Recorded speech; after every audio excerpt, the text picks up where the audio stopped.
ঈদের ছুটিতে পরিবার নিয়ে রাজধানীর বিনোদন কেন্দ্রগুলোতে ঘুরে বেড়াচ্ছেন নগরবাসী। সকাল থেকেই ব্যাপক ভিড় দেখা গেছে শিশু পার্ক, চিড়িয়াখানা, ফ্যান্টাসি কিংডম সহ বিভিন্ন বিনোদন কেন্দ্রে। এখন জন্ম সনদ দিয়ে খোলো বিকাশ স্টুডেন্ট অ্যাকাউন্ট, নিজের বিকাশ নিজে কর। রাজধানীর বিনোদন কেন্দ্রগুলোর পরিস্থিতি নিয়ে আরও জানাতে শ্যামলী শিশু মেলা থেকে যোগ দিচ্ছেন সহকর্মী সুলতানা জাহান মিতু। মিতু, ঈদের দ্বিতীয় দিনে শিশুদের উচ্ছ্বাস কেমন দেখা যাচ্ছে শিশু মেলায়? ছোট শিশুদের ছোটাছুটিতে এই ডিএনসিসি ওয়ান্ডারল্যান্ড, যেটি আগে শ্যামলী শিশু মেলা ছিল, এখানে একেবারে রঙিন একটি আবহ তৈরি হয়েছে। আপনাকে যদি আমি দেখাই, অসংখ্য শিশু তাদের অভিভাবকদের সাথে এসেছে এবং বেশ ভিড় বলা চলে এই শিশু মেলায়। বিভিন্ন ধরনের বাহারি রাইডে শিশুরা চড়ছে এবং সেই সাথে অভিভাবকরাও চড়ছেন সেসব রাইডে, অর্থাৎ ছোটদের পাশাপাশি বড়রাও কিন্তু উপভোগ করছে। একটি বিষয়, রাজধানীতে কিন্তু ছোটদের জন্য সেভাবে খোলা আকাশের নিচে পার্ক একেবারে নেই বলতে গেলে।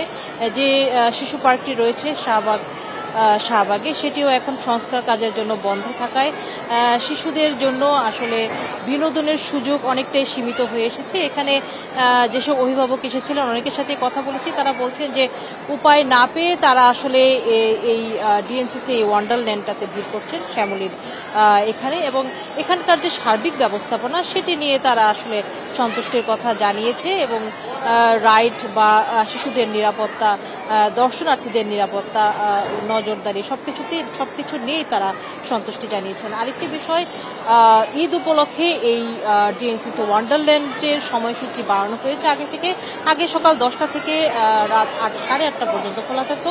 এখন সকাল 10টা থেকে রাত 10টা পর্যন্ত খোলা থাকছে দর্শনার্থীদের জন্য ঈদের এই ছুটিতে, এবং প্রচুর শিশুরা আসছে তাদের মা বাবাদের সাথে। তারা রাইডে চড়ার পাশাপাশি, যেহেতু খোলা জায়গা, তারা সেখানে ছুটে বেড়াচ্ছে, খেলছে নিজেদের মতো করে, এবং সবকিছু মিলে শিশুদের জন্য আমরা দেখছি এখানে একেবারে উপযুক্ত পরিবেশ।